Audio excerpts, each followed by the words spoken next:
All right, welcome everyone. As folks start to file in, I'm just gonna take a quick couple minutes to orient you briefly to the Zoom functionality so you can best navigate the tools on this webinar today. After that, I'll go into some brief introductions to the speakers and to the flow of the workshop. So my colleague Megan Fowler is your tech support today. Please send her a private chat if you're having any technical issues or if you need any further direct support throughout the call. In the top right corner, you can choose either a speaker or gallery view. For the main presentation, we suggest that you be in speaker view. You'll be able to scroll through the thumbnail images of the other participants.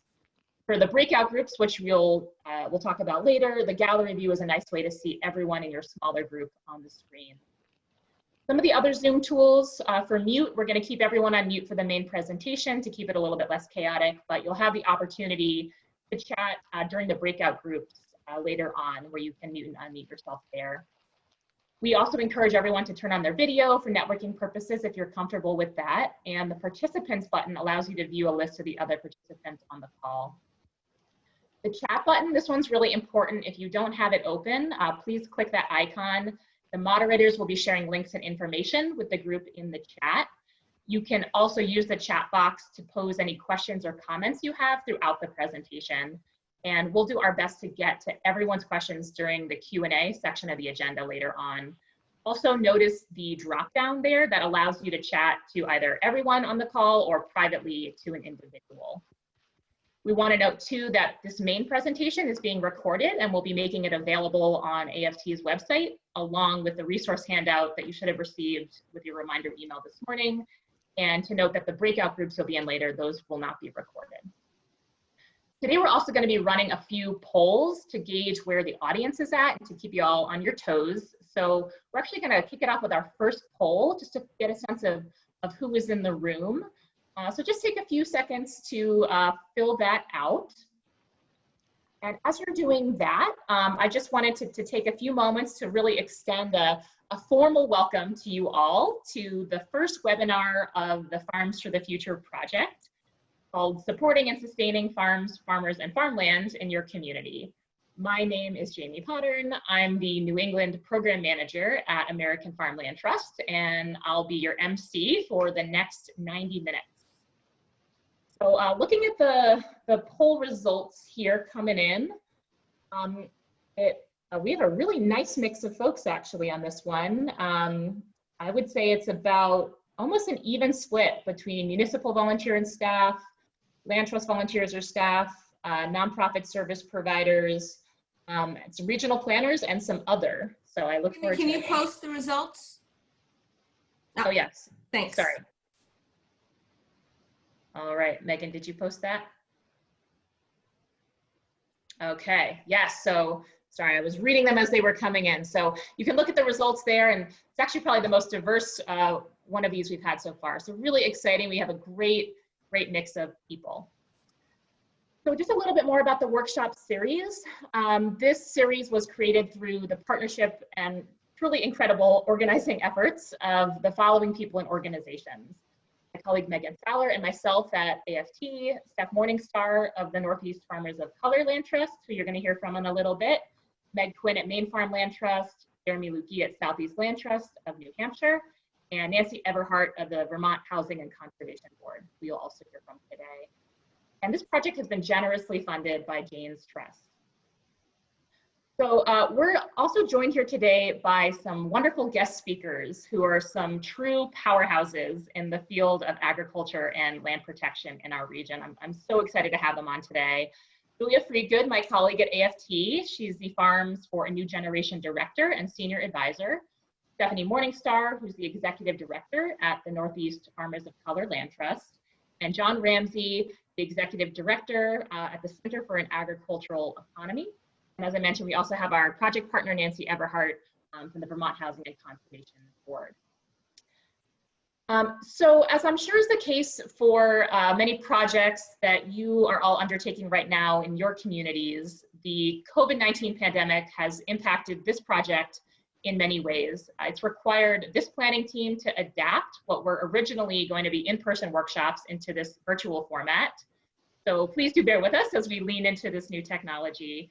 But it's also really brought into sharp relief the strengths and weaknesses of our local food systems here in New England. There seems to be a real growing interest and awareness of the critical role that farms, local farms and farmers play in community resilience and well-being.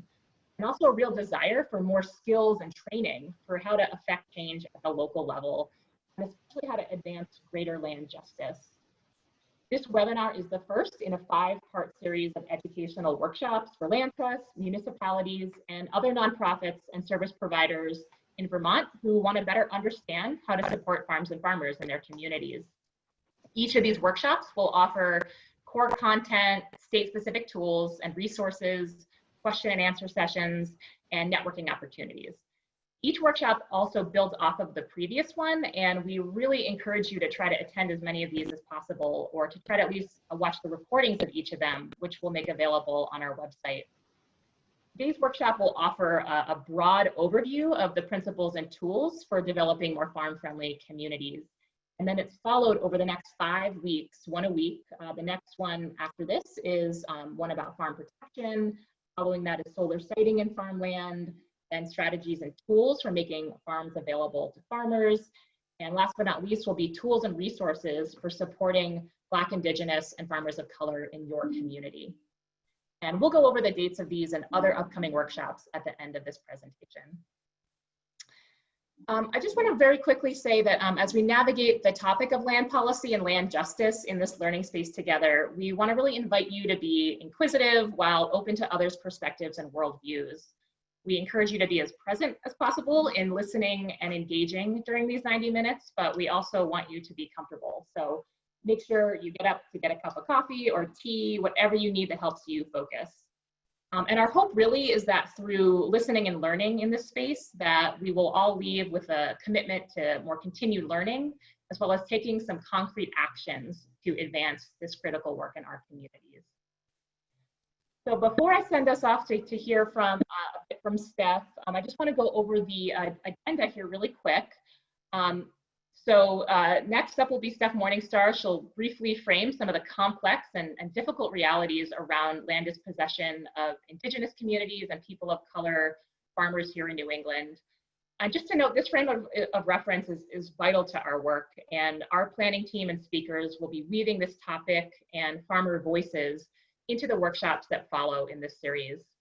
Julia Friedgood will then provide an overview of some of the ongoing threats to land in Vermont, and then we'll have John Ramsey's going to do a deeper dive into this, and then we'll have a Q&A with all the speakers, followed by a short breakout group activity, and then a quick report back from the facilitators before we try to wrap all this up at 3:30. So without further ado, we're going to start with a short video with some remarks from Steph Morningstar. And just to note, this video is part of a longer presentation that we'll be sharing in later webinars in the series. So we encourage you to come back for more detailed historical context and more specifics about the work of NEFOC in our region. So Megan, if you could key up the video, we can get that going. Greetings, everybody. It's Stephanie Morningstar, Executive Director of the Northeast Farmers of Color Land Trust. We're here today to present to you some brief information about the history of land dispossession and racism in the U.S. It's important for us, before we begin talking about land, to talk about the history of the land that we all occupy. Now, I know that this may not seem like this is something that applies to you or applies to your particular land trust or service organization, but if you think about it, maybe you think, well, all farmers matter, or, we don't have any farmers of color in our community, so this doesn't really apply to us. Well, I'm going to push back a bit on that because and this is one of the ways that we're going to illustrate why, yes, all farmers matter, but there are reasons for why some farmers are not getting a fair shake in this world, or in this community, or in this quote unquote industry. And there's a history of dispossession of land and racism that we really do need to be aware of while we're working with the land itself, as well as knowing that the lands that we occupy have a very specific history that we have to pay attention to. So, I'm here to deliver a message. I'm here to share the work that we do. I'm here to share some of the reasons for why we do the work we do. And if we're working on land, then I think it's important for us to understand the history of those lands. So the map that you're looking at is a map of the Northeast, and you can see the Great Lakes here, and you can see all of these blobs of color, and they're all overlapping, and it's kind of an interesting, unique looking map. What this is it's a map called the Native Land Map, and this is a map that shows the territory that we serve, the Northeast part of the United States. Only it doesn't look like the Northeast part of the United States right here. It looks somewhat different. And the reason it looks different is because these areas here are all different indigenous territories. And you can see that they overlap somewhat, and that they don't have any defining state line boundaries or anything like that. So this is the area that we all currently occupy, and the area that many of us are serving. So ultimately, the reason for why we're here today, and the reason for why the Northeast Farmers of Color Land Trust exists, is because 98% of land in the United States, farmland in the United States, is currently controlled by white landowners. And as one of our founding NEFOC Network members, Leah Penniman, author of Farming While Black, says, this is not an accident of history. And as you can see in that very, very brief rundown with this timeline, that history can show you very, very clearly the systems that were put in place in order to dispossess people of land. How is this affecting us today? Well, nearly 100% of the farmland in the Northeast is owned by white folks. We have a very tenuous relationship with land leasing and being able to achieve permanent and secure land tenure. In addition to that, we also, as people of color, carry something called comorbidities, and because of the level of stress and the poverty and disenfranchisement that we've experienced over the years, that's also affected our bodies. In fact, right now with COVID-19 happening, Black folks make up 34% of COVID-related deaths, but only make up 13.4% of the population. And 33% of Black folks actually require hospitalization due to these comorbidities and chronic illnesses due to inequity in the food system. So this is why we exist, and this is why we're here, and this is just a quick peek at a very small portion of the group that forms the Northeast Farmers of Color and our network and our land trust. And we're going to be presenting throughout these webinar series. So this was just a quick brief peek at some of the reasons for why we do the work that we do, and to give you an idea of maybe some of the reasons or some of the things that you need to think about when you're working on land or with land, whether or not you work with Black, Indigenous, POC farmers, just to understand a little bit more about the history of land dispossession as it's related to the Department of Agriculture, and just land dispossession in general. We just feel like it's very important for you to understand that. So it'll frame up a bit more about our work and our what calls us to action. And I really appreciate you hearing us today. For more information, you can go to nefoclandtrust.org. And if you want to get in touch with us, you can get in touch at connect@nefoclandtrust.org.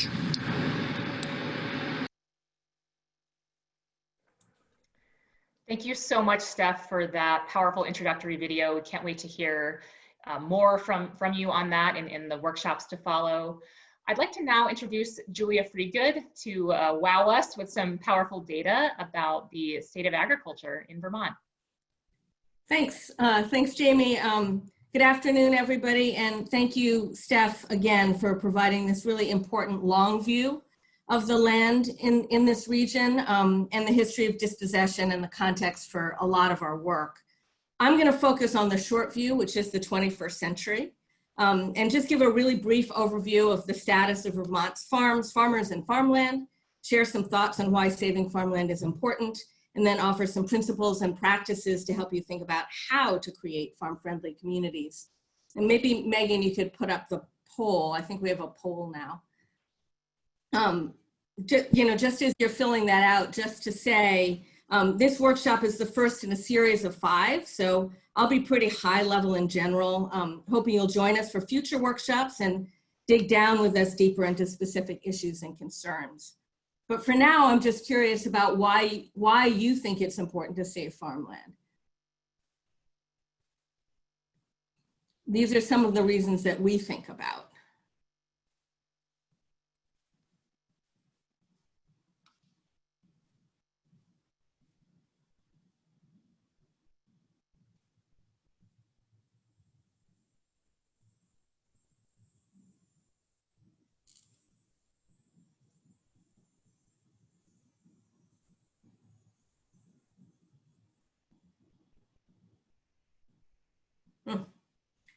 Very interesting, pretty well spread, except for the renewable energy one, and a little bit more spread actually than the polls we've taken in the other workshops. So this is great. You're on board with some of our thinking as well.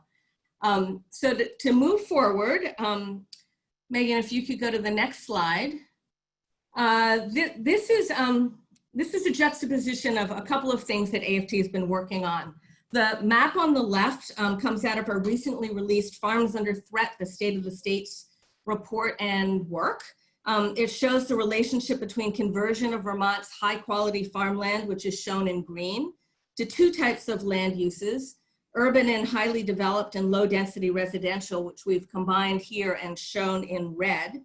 You can see that while development is sort of clustered around Burlington, and the gray there is already what was already developed as of 2001 when we started. This is only a 15-year period, so 2001 to 2016, and then up around St. Albans. But if you then look over at the map on the right, which is a map that we're still developing, but it's a protected ag land layer, building off the National Conservation Easement database, but bringing in state purchase of ag conservation easement acres and private land trust acres devoted to protecting farmland, you'll see a really nice sort of pattern where you have a lot of threat, you've also had a lot of protection.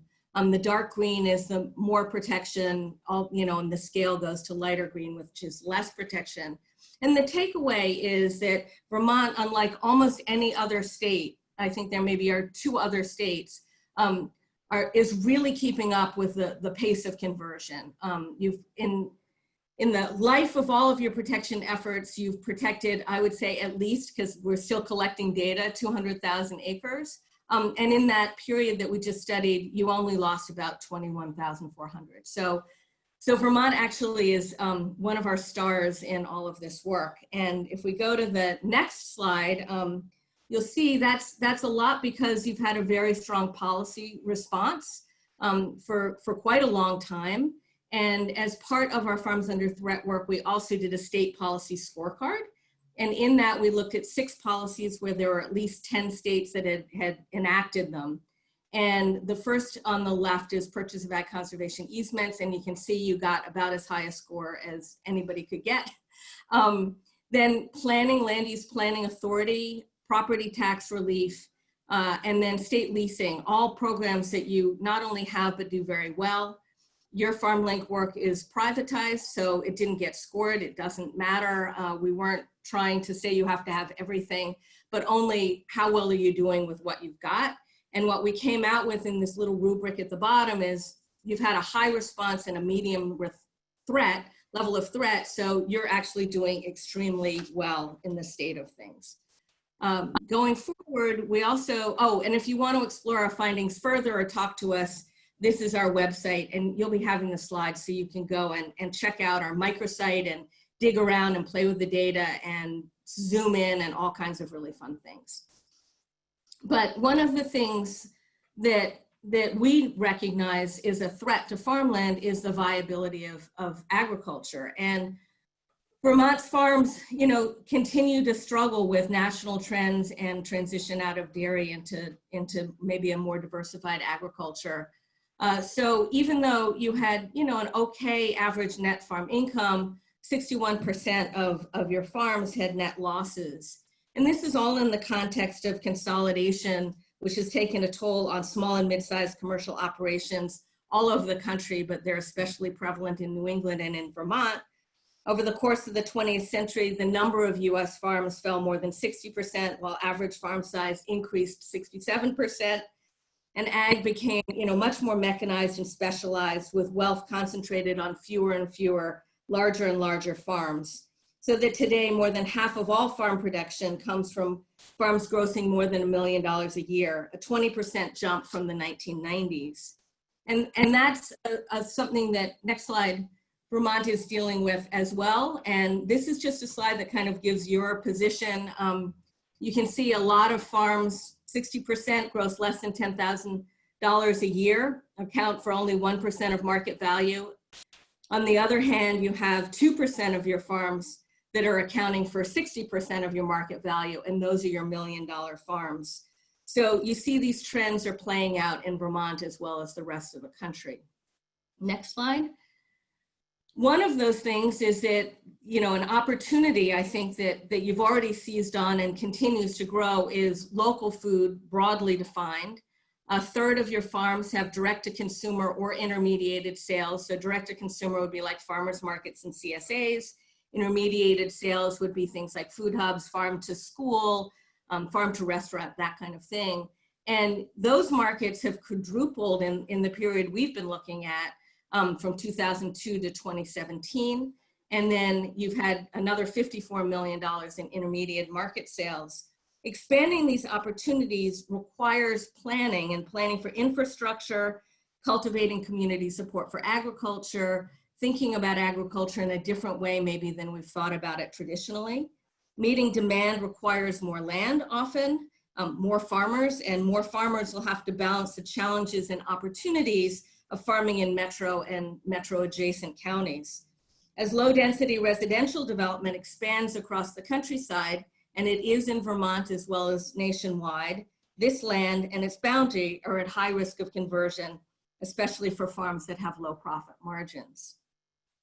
The other threat is the aging farm population, which probably most people are aware of, that farmers are aging faster relative to other professions.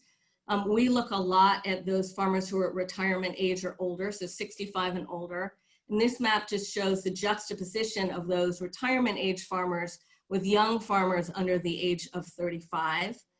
Vermont ends up kind of in the middle of the pack, with about 3 times as many retirement age farmers to young farmers.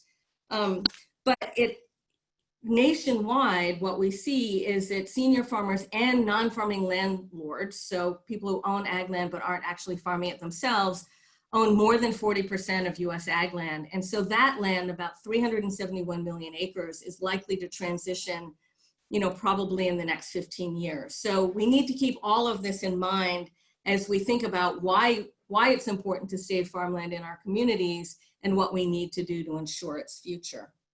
So next slide. So, you know, you were very well distributed across the Why Save Farmland poll, which was great. Next slide, Megan, so we can just look.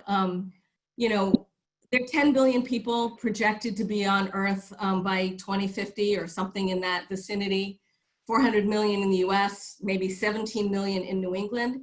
We really need to take advantage of our resources before it's too late. We can't continue to look at our ag land just as sort of open space waiting around to be developed. And that's because well-managed farmland provides all of these benefits, and you all responded really well. I think we've focused in the past a lot on sort of fiscal and economic stability, so cost of community services studies that show that farmland, you know, offers more to local coffers than land in residential development.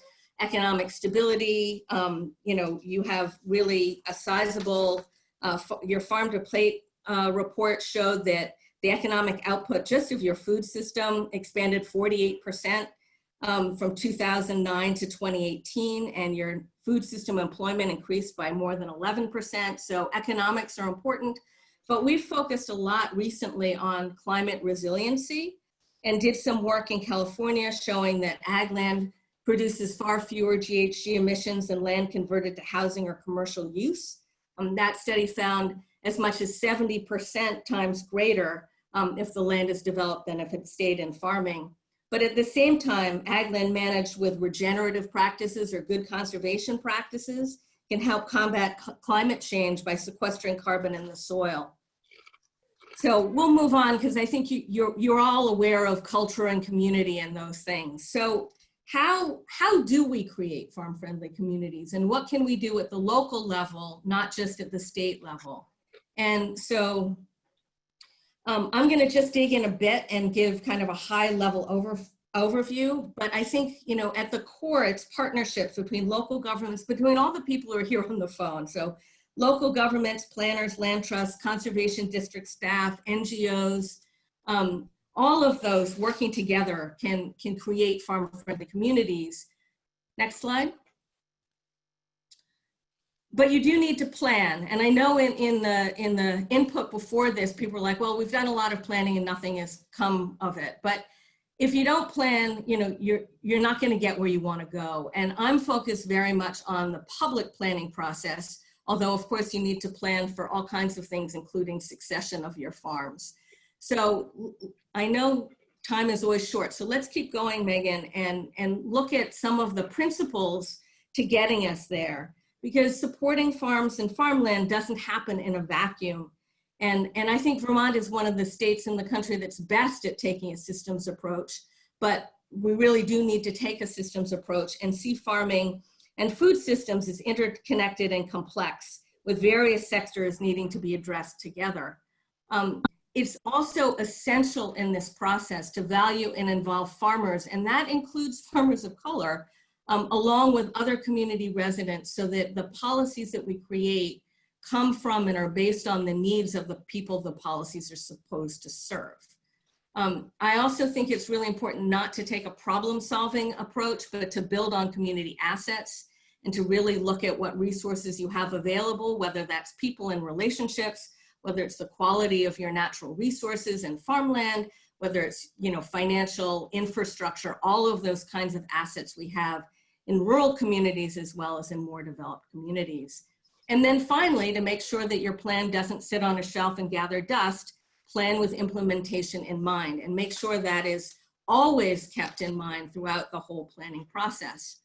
And so now we have a slide that shows sort of a conception of a planning process that came out of a project that I did with other partners, both academic and practitioners, where we decided that usually planners look at it in a kind of linear way. You start with visioning and you end up with implementation.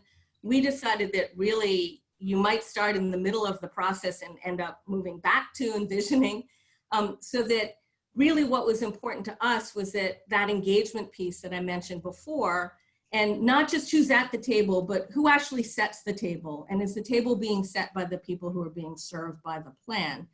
And then all of these steps, from visioning to assessing, you know, doing background research, like some of the things that I talked about at the beginning, to know kind of where your community is at, to generating really good policy recommendations and recommendations on public investment to move things forward, then actually implementing what's in the plan, not just letting it sit on the shelf gathering dust, but then to have metrics so that if your plan isn't getting you where you want to go, to adjust. And engagement needs to be built into all of those things, but especially into the implementation phase where it often gets left out. So then going forward, I have this motto, anybody who knows me knows, to plan for agriculture, not just around it, not just agriculture being buried into an open space plan, but actually proactively looking at agriculture in the future. And these are four of the sort of big buckets that I think need to go into a plan. You could actually have more buckets in this, but protecting farmland, supporting ag economic development and the farmers themselves, promoting conservation, which often gets left out of planning, especially when people are thinking about agriculture, and then creating community connections.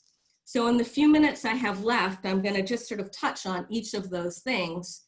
And protecting farmland, you know, you're in Vermont, you're one of the best states in the nation, right? But at the local level, you know, think about, have you looked at your comp plan and does it have specific language to support agriculture? You know, what are you doing at the local level? And of course, you're not going to be able to raise a lot of money in a small town to purchase ag conservation easements, but you can work with land trusts and local government and planners can work together to be strategic and then to leverage funds. Is there a way that you can leverage your current use program and bring that down and offer additional property tax relief? And then of course, creating an ag commission or an ag advisory board to make sure that agriculture's needs and farmers' needs are well represented is another important thing that you can do. There are many more tools, but these seem to me to be some of the high level ones that can move us forward. Next, and another place where having an ag commissioner or an advisory board is useful is supporting ag development. And here, you know, have you addressed allowable uses? Are you encouraging diversification in agriculture and some of the maybe more 21st century or newer innovation kinds of things, whether that might be agritourism or value-added processing, even renewable energy production? Are you providing marketing and promotion support? Or, you know, participating in intermediated markets? I love this picture. It's a farm near me, and they used Massachusetts Ag Viability Funds to diversify their dairy operations. So you see their beautiful Jersey cows in the back, but they now are making ice cream on farm and also processing milk for other people. So there are lots of things I think we can do to keep ag viable going forward with a modern context. Then there's conservation and making sure that that's built into the way we're thinking about ag protection. And, you know, some of those things that we can do are make sure that we're investing in and supporting our conservation district staff so they can do conservation planning and work with NRCS to make sure we're doing nutrient management, especially when we have a big dairy industry or livestock. All these things need to be baked into the plan. And then the final slide, and I'm going to make it on time today, is to create community connections. And this to me is building public support for agriculture is incredibly important, but also the role that local governments can play in making sure that that occurs. And that can start with leasing land for farming, especially for beginning farmers, but also leasing space for things like shared kitchens and ways that people can do value-added processing.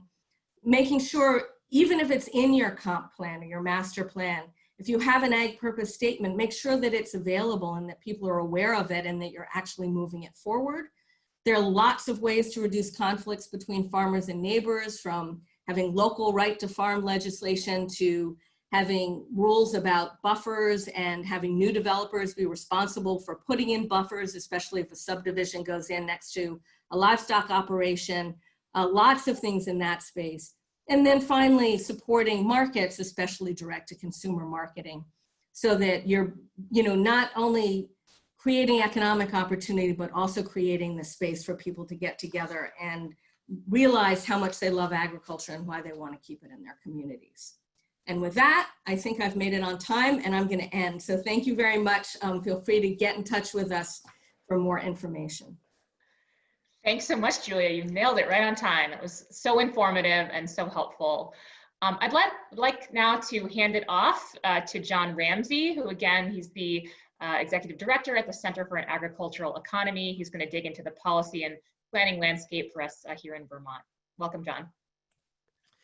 Thanks, Jamie, and it's good to see all of you and to see some familiar faces on this webinar today.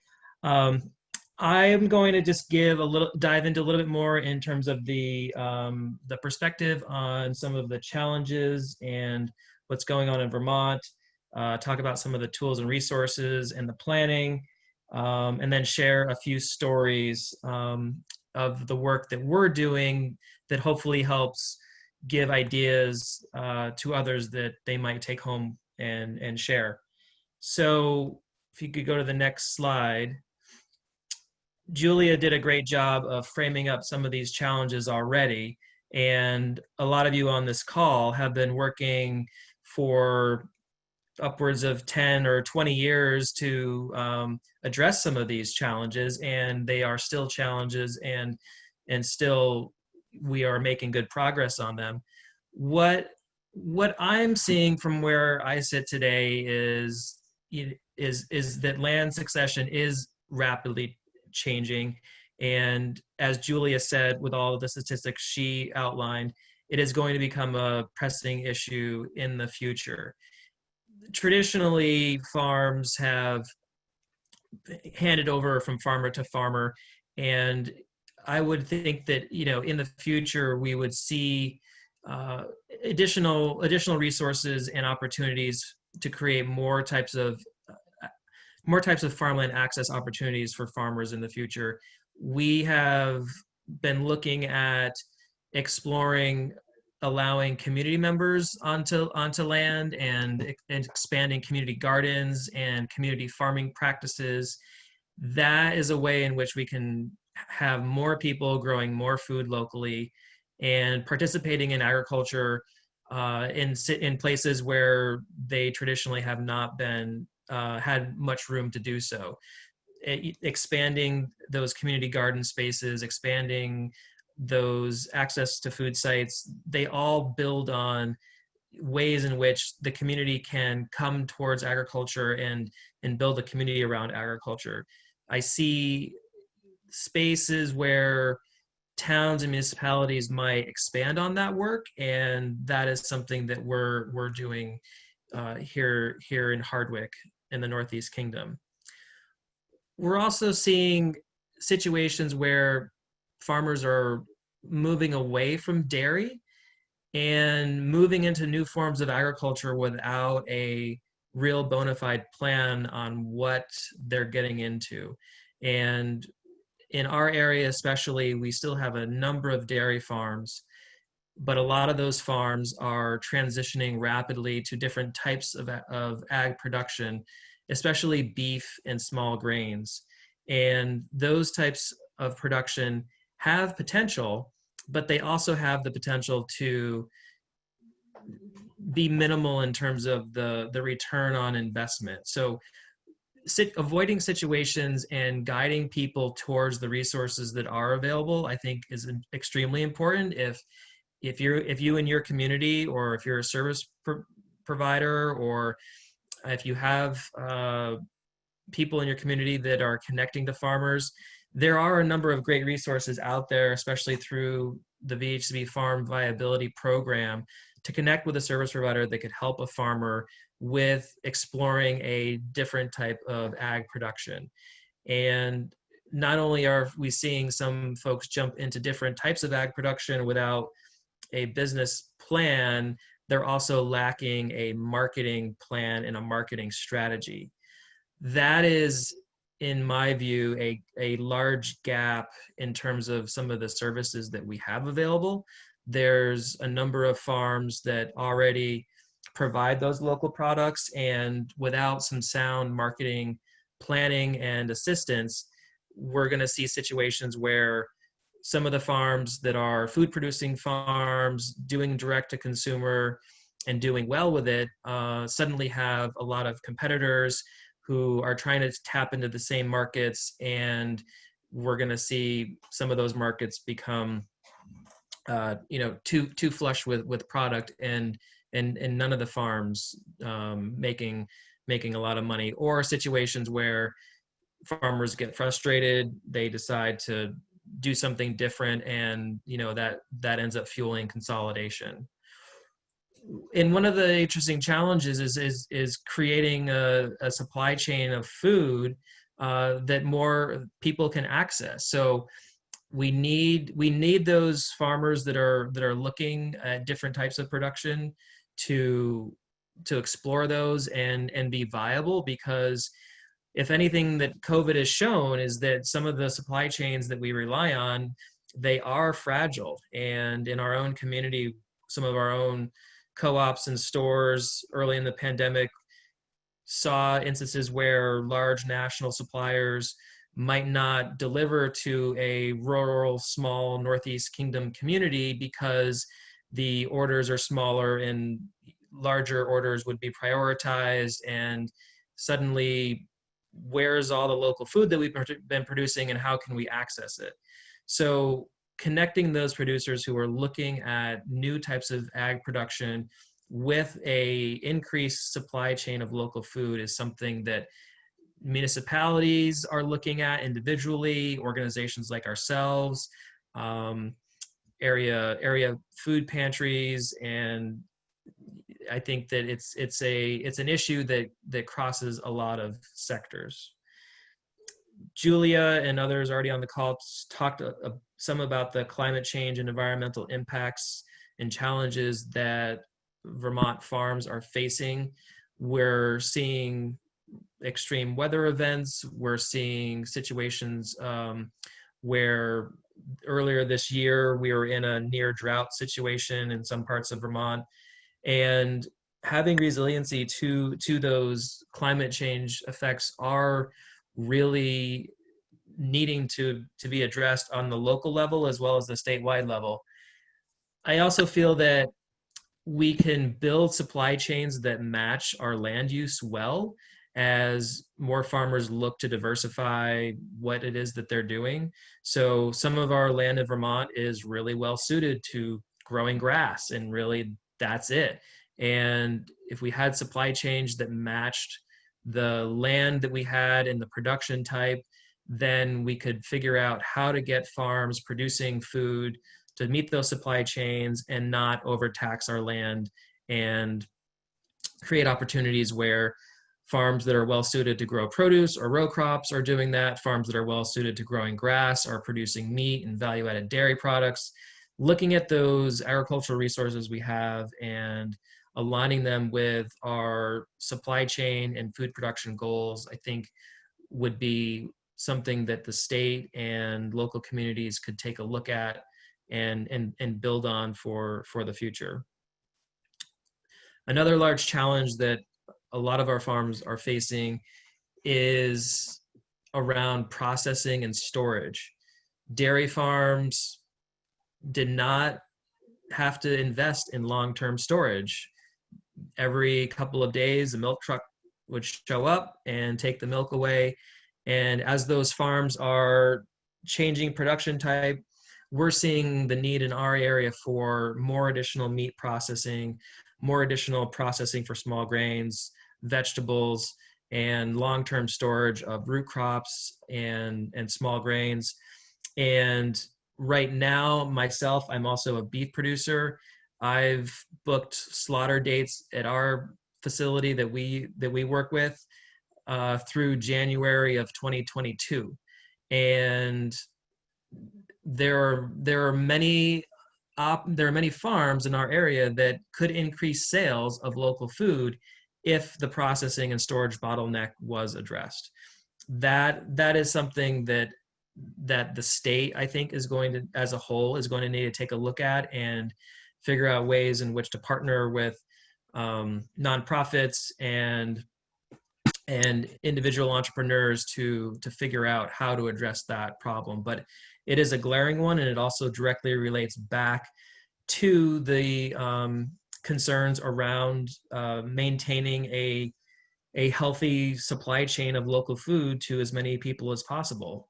We are in the Northeast. We can't, we have a limited growing season, and we need to be able to store and process the food that we can produce here.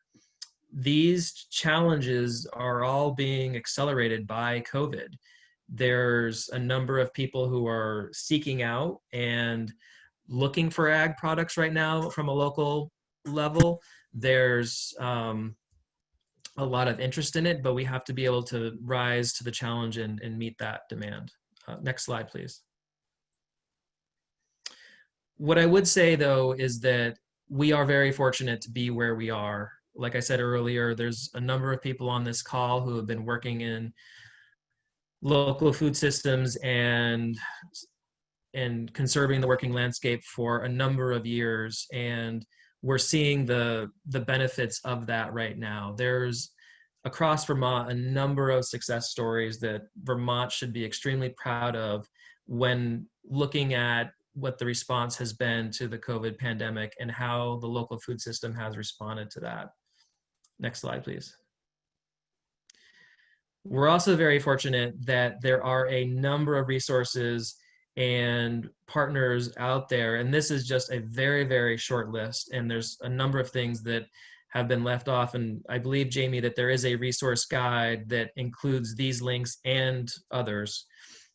And there are so many partners in Vermont that are working on these issues.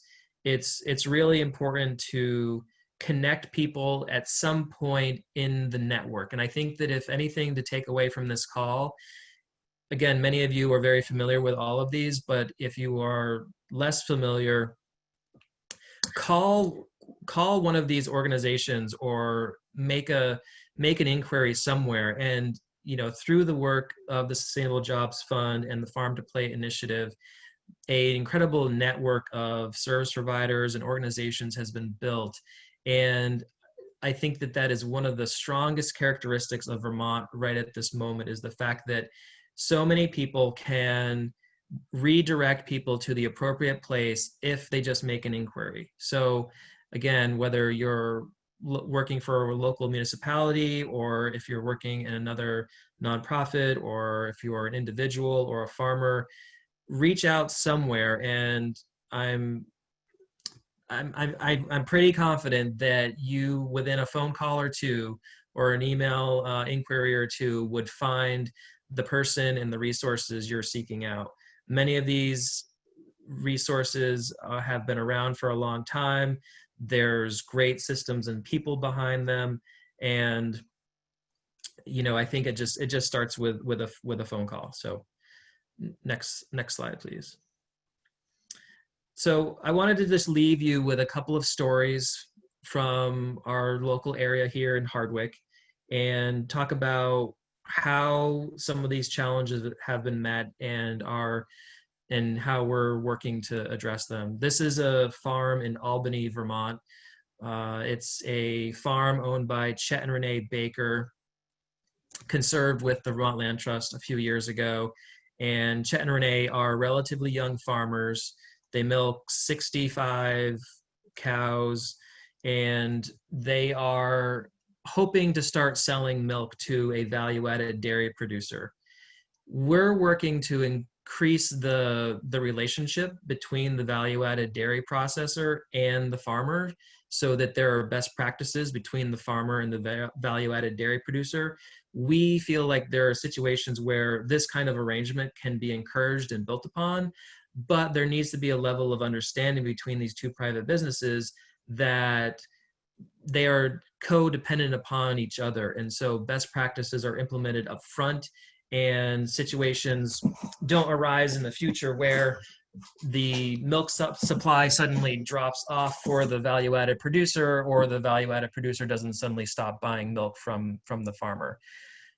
Chet and Renee are also looking at actually milking fewer cows than more cows. They're thinking about going into some small grain production, and we're helping them with a marketing plan and technical assistance around that relationship with the dairy processor.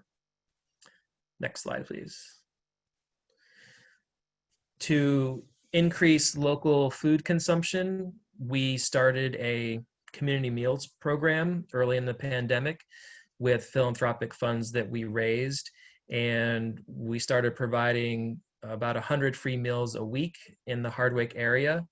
We then are working with restaurants. We're hiring the restaurants to do this work, and it's been a way to increase business for them. And this program is heavily reliant upon volunteers. I don't want to underestimate how incredibly helpful volunteers are. There are a number of people in communities who are interested in local agriculture and food security, and very willing to help out if they know how. So through this work, we've been able to pay the restaurants. They've been able to provide the free meals, and the volunteers have been able to get involved and help facilitate all of that happening on a weekly basis. And we've been able to build on that. And we had the systems in place, and we were successful in a grant application to the state of Vermont through the CARES Act funding for 10,000 additional free meals between now and the end of the year in the Hardwick, Craftsbury, Greensboro, Albany area. So some of these smaller community-driven projects can flourish into larger projects over time. And with that grassroots organizing piece in place, we can build on those systems and create bigger success stories. So it really starts with, utilizing those community resources that are available. And even if it isn't a lot of money, or even if it isn't a lot of time, they can be built upon and grown into larger endeavors. Next slide, please. And this is a program at the Center for Agricultural Economy, Just Cut. It's a program where we produce ready-to-use produce products for kitchen use, and we aggregate from 20 farms local produce and prepare it for institutional kitchens and other food businesses that need produce that's ready to be prepared. We will source about 180,000 to 200,000 pounds of local produce for this program this year. And what it's doing is it's building a supply chain that would be very difficult for one farmer to meet. We work with some very, very large institutions around Vermont and New England to sell them this sliced, diced, shredded, chopped, and peeled produce that comes from local farms. And then we also work with our local elementary school. And it's really the combination of both those kinds of institutions that make the program possible. The very small institutions would have a hard time supporting an endeavor like this, where we're buying raw produce and running it through our processing facility, and then being able to buy it at a price point that worked. And that's why having very large institutions that can create the demand works, and then we can work with those smaller institutions to get them 100 pounds of shredded carrots or diced potatoes, while selling tens of thousands of pounds to UVM Medical or Dartmouth, or even larger out-of-state institutional facilities and hospitals and colleges. This is just an example where, again, 20 different farms are supplying the produce of this program. We're building the brand, taking the logistics piece out of it for the farm, and creating that market supply chain that otherwise wouldn't be here. So more instances where that kind of partnership could exist, I think would be, I know that there are many farms out there who are producing meat, who are thinking about small grains, that are also looking to see if there are similar programs that could be developed similar to this. And I think that just about takes me out of time.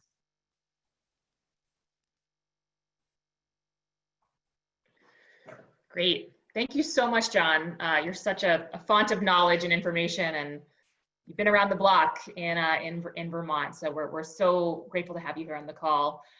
We had a lot of really great questions come in, and we're gonna do our best to get to them. Julie, I thought I could direct the first one to you. This one's from John Roberts. He asked, how do the net losses compare with other states? Is it broken down into types of farming? Is the question about net losses in farm income or net losses in farmland? I'm assuming it's the income. Income? Yeah, John, feel free to. It would be farm income. Sorry, I didn't. Yeah, that's fine. You probably assumed I would know what you meant. But of course I think about both. So yes, we have that data. I guess the answer is yes, we have that data. And I'd be happy to go through some of it with you. We're in the midst of finishing up a project where we're actually looking at ag viability in New England, New York, and New Jersey, across the whole region. and doing it across 6 different crops. So we have actually gathered all kinds of data, including net cash farm income, gross farm income, all of those things on 6 different types of production, as well as by state, as well as by county. And if you're interested in that, just get in touch with me. In terms of net losses comparing to other states right now, this week I've been focused on Vermont, New Hampshire, and Maine.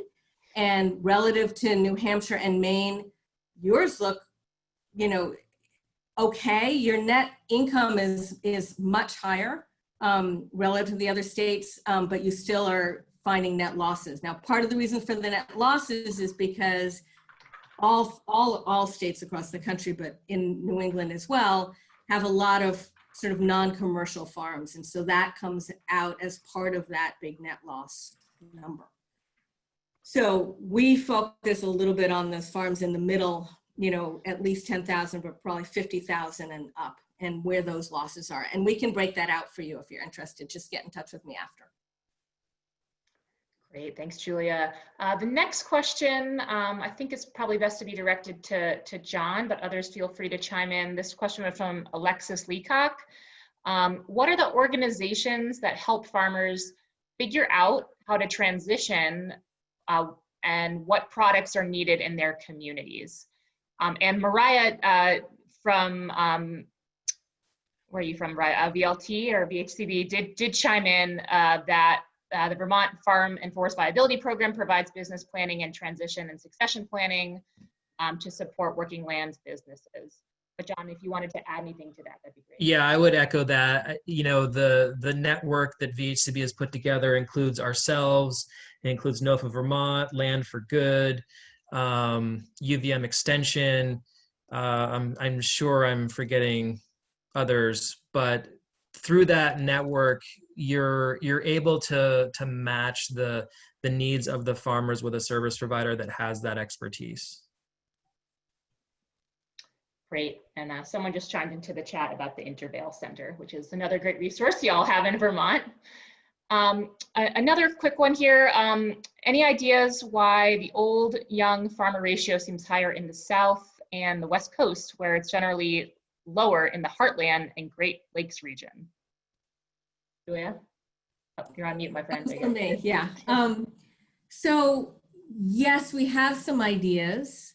The South is hard hit in every single thing that we've looked at. It's hard hit in terms of the extent of development and the lack of protection.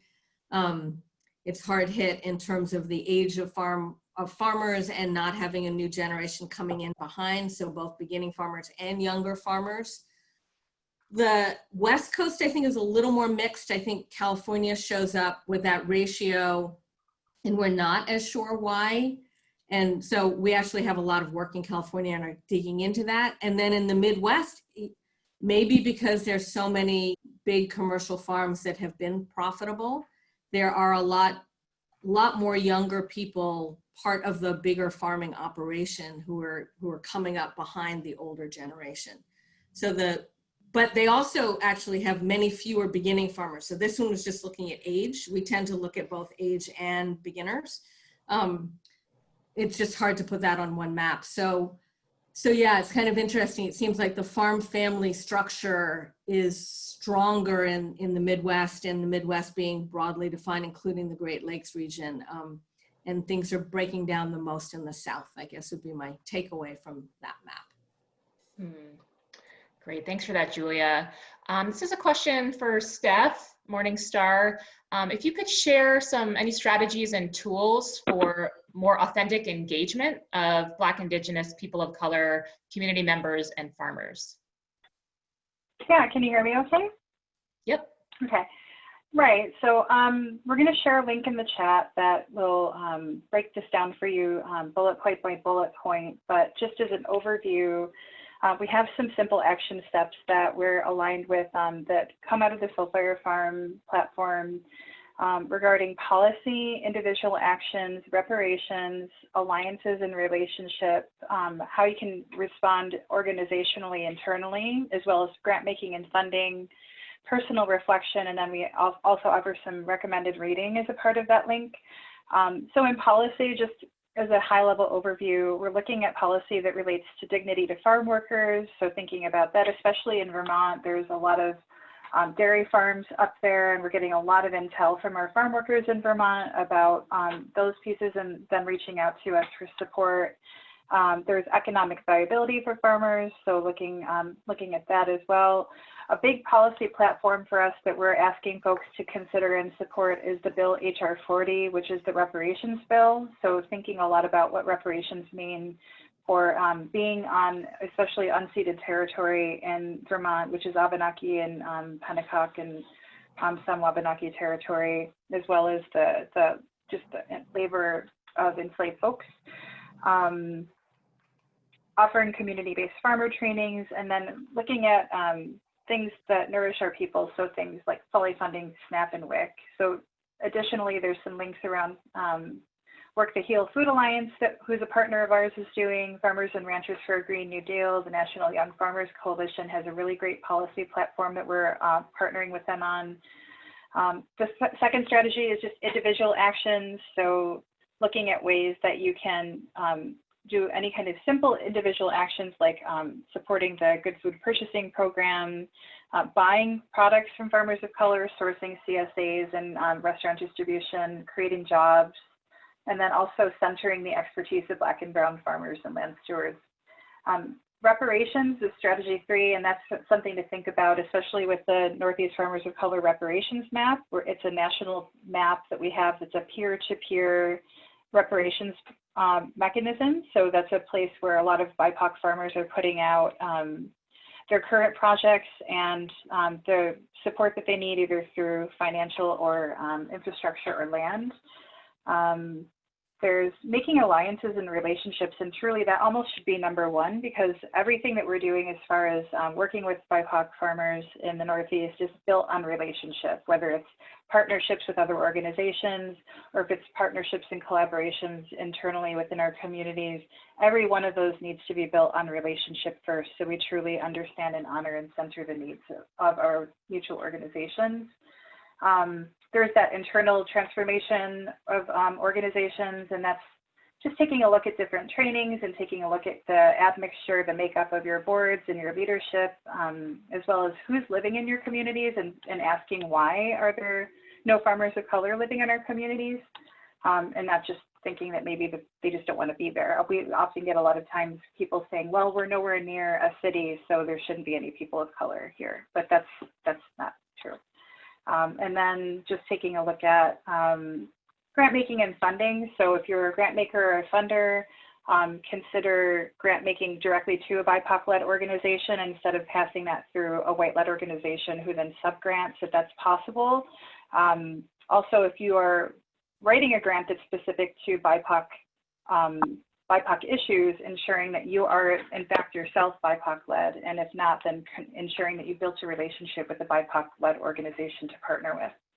And finally, just some strategy and self-reflection. So just taking a look at different trainings, understanding what intersectionality is, and doing some recommended reading is a place to start out. But as we know, recommended reading isn't the end-all be-all. It's not an end to it's a means to an end, but it's not an end in and of itself. So unless you're taking those pieces that you learned and embodying them, it's kind of just doing more reading. So anyway, thanks for listening. And we're going to post a link in the chat with, oh yeah, it was posted by Jamie. Thanks. Great. Thanks so much, Steph. So now we're going to start kind of transitioning into our next exercise. We're going to start real quick with a poll. Megan, if you could tee that up. We're curious before we go into our breakout group for a little bit of self-reflection about how farm-friendly you would consider the town that you work in, or you can decide to use the town that you live in. Just a little internal gut check before we go into the exercise. Let's just let these results come in.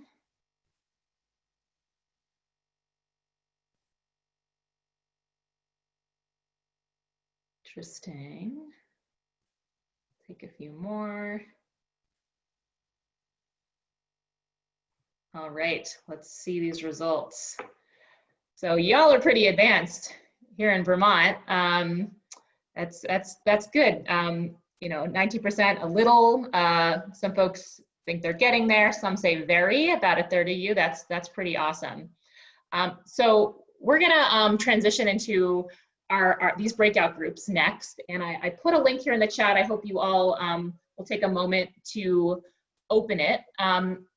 So the way this is going to work is in just a few moments, Megan's going to magically send us all off into our own smaller breakout groups. We'll be with 5 or 6 other people, and each group will have a facilitator who will identify themselves.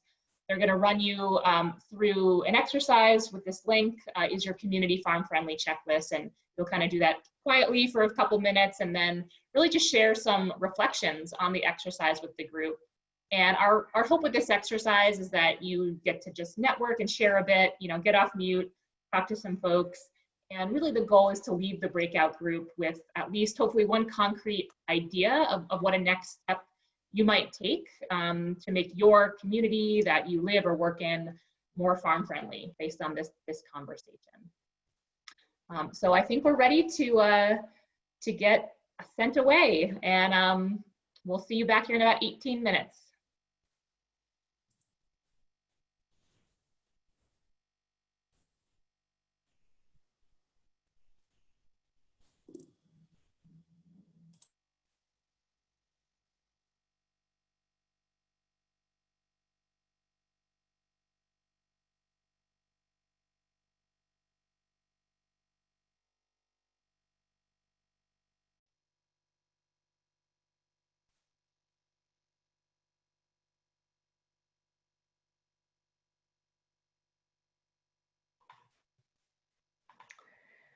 Hello, everybody.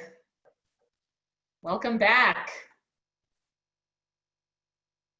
I know it's so hard to peel away from those conversations. I know our group was having a really good one, and I hope you were feeling inspired after just getting to talk to other people and brainstorm some exciting ideas together. So I just want to, thought we could just quickly go through the facilitators of the breakouts, could maybe just share some high-level reflections of what came up in their group. And I was breakout group 1, so I'll just quickly go first. In my group, we had a really great team. There were 4 of us. Allison Lowe from Northeast Vermont Development Association. She was sharing some really interesting next steps she'll be taking in terms of looking at some traditional zoning techniques and how those can kind of be looked at with a fresh set of eyes, and thinking about how to preserve farmland in a meaningful way, as well as looking at farm workforce housing. So really excited about that. Indigo Woods from rural Vermont was just sharing about the great work that she's doing in terms of policy around processing bottlenecks right now due to COVID, especially for animal slaughter facilities. And then Mike Gia was also in our group, who's the Vermont field agent from Land for Good, and also on his local conservation commission as the chair, and just had some interesting reflections about ag protection zones, and particularly with our glaciated region, how difficult having zones are, tidy agricultural zones, when really we have these like more pockets of high quality soils around, and how we can think about those pockets and think about zoning in some new and different and exciting ways. So we had a really robust conversation. I was really inspired by it. And I'll kick it off to whomever was, breakout 2 was Julia. Would you like to go next? Sure. Our group was John Roberts, Nancy LaRoe, Cynthia Stewart, Sabina Ernst, and Lauren Hornican. I hope I pronounced your name right. Sorry about that. And I was interesting actually because there are a lot of people who had a farming background, but maybe weren't actively farming now. Also, 3 of the communities represented are updating their comp plans. And so sort of looking at what the checklist might do to help them, and everybody was sort of interested in being involved in it. Lauren is right now in search of a town to be in, but is gonna, wherever she goes, she's gonna get involved.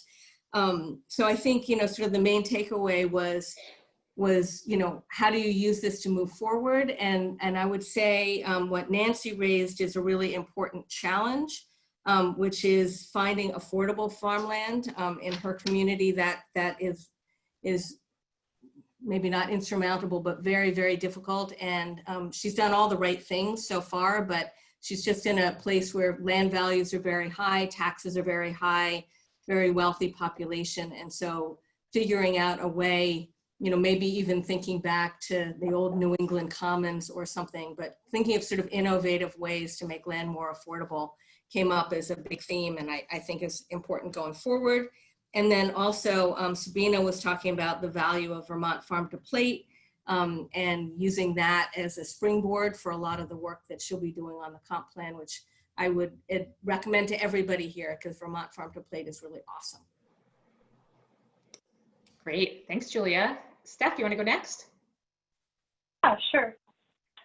So we had, for the first question about the checklist, the thing that stood out to me the most was this sort of, wow, there are a lot of things on this checklist that I didn't really know about regarding like farm right to ordinance, property tax relief, a lot of conversation around sort of some of the confusion around why some farms are supported through subsidies and some not, and really thinking about how we can sort of create more fairness and maybe open up a better understanding of what's out there as far as supporting farms and communities.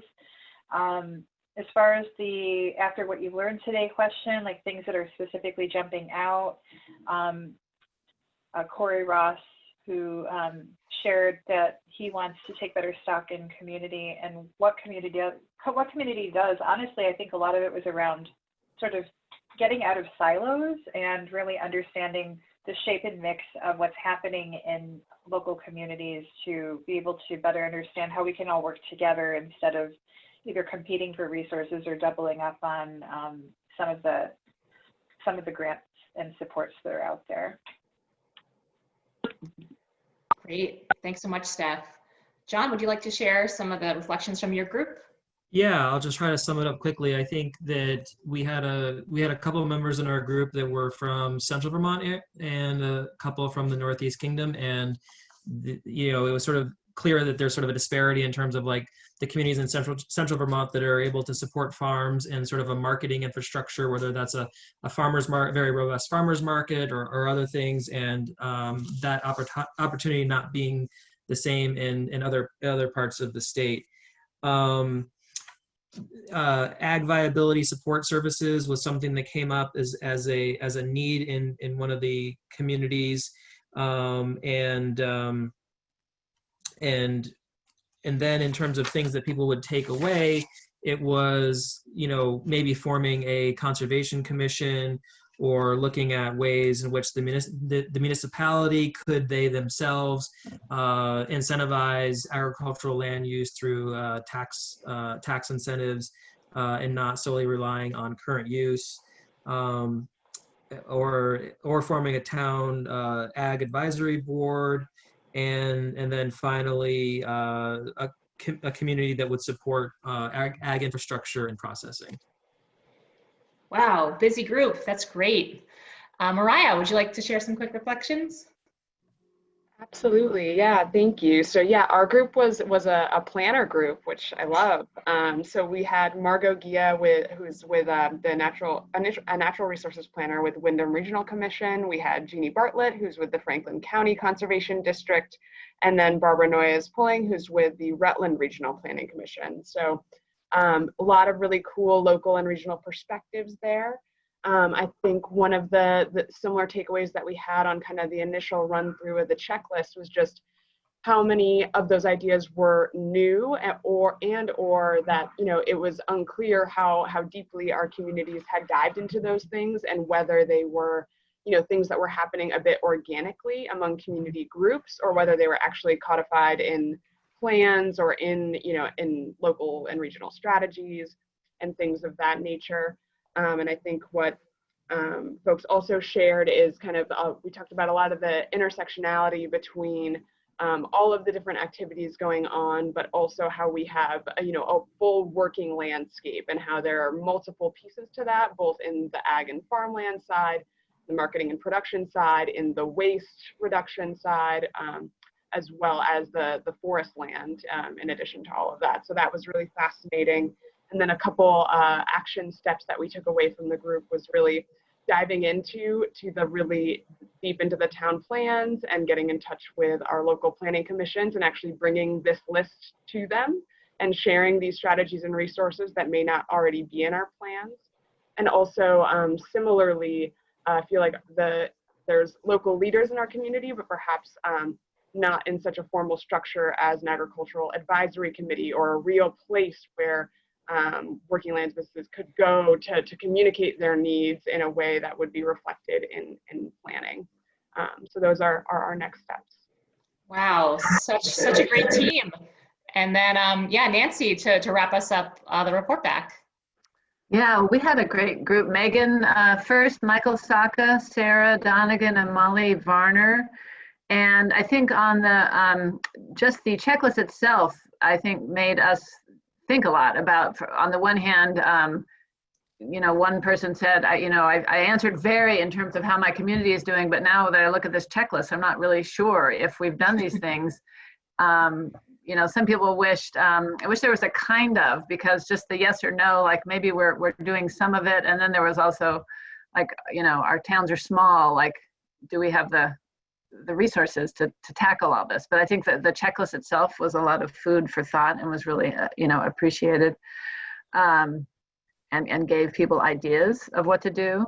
And so speaking of what to do next, Megan is going to take the checklist. She's working in South Royalton and working on doing a survey about a community center for ag, and thinks that actually taking this checklist to a meeting will help inform and maybe inspire what's happening there in the South Royalton. It's a 4-town area.